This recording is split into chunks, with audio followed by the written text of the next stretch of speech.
और यूपी से जुड़ी एक और खबर है जो यूपी सियासत से है, जहां ब्राह्मणों के खिलाफ सपा प्रवक्ता राजकुमार भाटी की कथित अपमानजनक टिप्पणी के बाद विवाद गर्माता जा रहा है। नोएडा के कई वकीलों ने जहां सपा का साथ छोड़ने का ऐलान कर दिया है, तो वहीं बीजेपी और बसपा ने सपा पर तीखा हमला भी बोला है।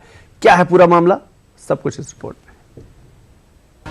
सियासत में बयान सिफर से शिखर तक पहुंचाते हैं, लेकिन अगर बयानों का ये दांव उल्टा पड़ जाए तो शिखर से सिफर तक का सफर में भी देर नहीं लगती है। सियासत की विडंबना देखिए कि जिस ब्राह्मण समाज के नाम पर समाजवादी पार्टी अपनी सियासी बाट जोड़ रही थी, आज वही ब्राह्मण समाज सपा की सियासत को हाशिए पर लाने पर आमादा है। वजह भी कोई और नहीं बल्कि खुद समाजवादी पार्टी के प्रवक्ता राजकुमार भाटी हैं। दरअसल सपा प्रवक्ता राजकुमार भाटी के कथित ब्राह्मण विरोधी बयान ने अखिलेश यादव की नई चुनौती साबित होती नजर आ रही है, जिससे लोगों में नाराजगी के साथ सपा के लिए विरोध प्रदर्शन भी देखने को मिल रहा है।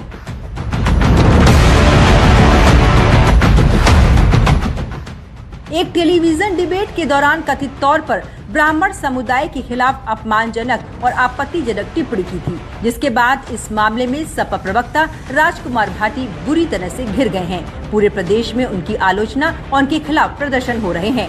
नोएडा सेक्टर 24 थाने में जातिगत टिप्पणी करने, लोक शांति भंग करने और IT एक्ट के तहत मुकदमा दर्ज किया गया है। गाजियाबाद के कबीरनगर थाने में भाटी के खिलाफ FIR दर्ज की गई है।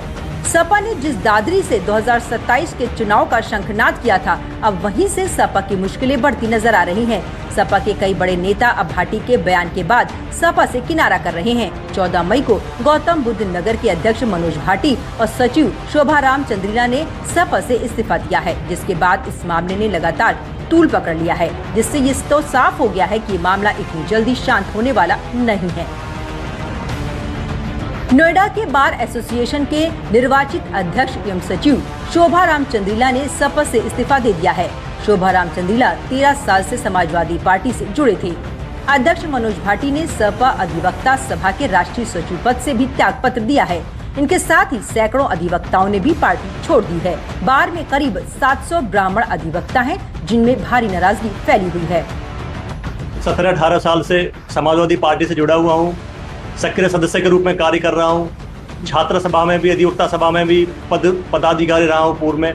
कुछ लोग नेगेटिव जो प्रवृत्ति के लोग, जो हर एक हमारे अधिवक्ता हित के कार्य में, हर एक विकास कार्य में जो ये अड़चन लगाते हैं, उसको विरोध करते हैं हर एक चीज़ में, इस सबसे हम लोग नाराज होकर के, इस सबसे क्षुब्ध होकर के मैं अपनी जो मेरी सदस्यता इस समाजवादी पार्टी की, उससे मैं इस्तीफा देता हूँ, रिजाइन करता हूँ। जो सामूहिक इस्तीफों ने सपा के लिए एक बड़ा राजनीतिक संकट खड़ा कर दिया है, जिसके चलते इस विवाद ने यूपी में एक सियासी बवाल भी खड़ा कर दिया है और राजनीतिक पार्टियों की भी तीखी प्रतिक्रिया देखने को मिल रही है। हालांकि राजकुमार भाटी ने बाद में माफी भी मांगी, लेकिन तब तक रेत समाजवादी पार्टी की मुट्ठी से फिसल चुकी थी। भाटी के माफी मांगने के बाद भी यह मामला थमने का नाम नहीं ले रहा है।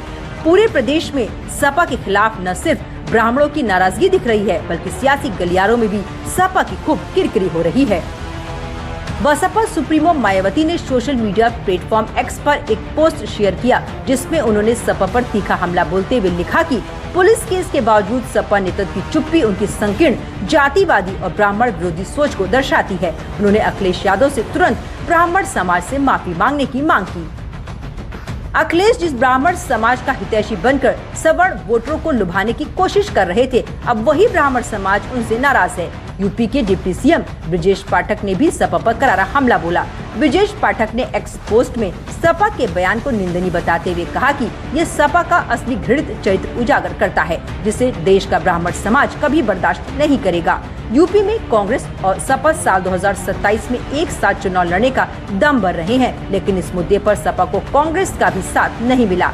कांग्रेस प्रदेश अध्यक्ष अजय राय ने तो अखिलेश यादव से राजकुमार भाटी के खिलाफ एक्शन लेने तक की बात कह डाली। निश्चित तौर से ऐसे व्यक्ति के खिलाफ मैं माननीय अखिलेश यादव जी से कहूँगा कि कठोर कार्रवाई करें, उनके दंडात्मक कार्रवाई करें, क्योंकि जिस समाज के बारे में उन्होंने बोला है वो समाज बहादुरी का प्रतीक रहा। आज उस समाज को अपमानित करने का काम समाजवादी पार्टी के प्रवक्ता द्वारा किया गया है। निश्चित तौर से मैं मांग करता हूँ अखिलेश यादव तत्काल कार्रवाई करें, उनको निष्कासित करें, दंडात्मक कार्रवाई। सियासत में लहर बदलते देर नहीं लगती। कहा नैरेटिव ये बन रहा था कि यूपी के ब्राह्मण बीजेपी से नाराज हैं, लेकिन बीजेपी ने अपनी सोशल इंजीनियरिंग से इस नैरेटिव को खारिज कर दिया। सपा से ही निकाले गए ब्राह्मण विधायक को योगी मंत्रिमंडल में जगह मिल गई है और जो सपा ब्राह्मणों की हितैषी बन रही थी, आज वही सपा ब्राह्मणों को मनाते फिर रही है। सपा प्रवक्ता राजकुमार भाटी ने सोशल मीडिया पर एक वीडियो शेयर करते हुए माफी भी मांगी, लेकिन शायद ये माफी नाकाफी थी। हालांकि अभी तक इस मामले में सपा की तरफ से कोई प्रतिक्रिया देखने को नहीं मिली है, लेकिन इस मुद्दे ने सपा के लिए सियासी मुसीबत जरूर खड़ी कर दी है।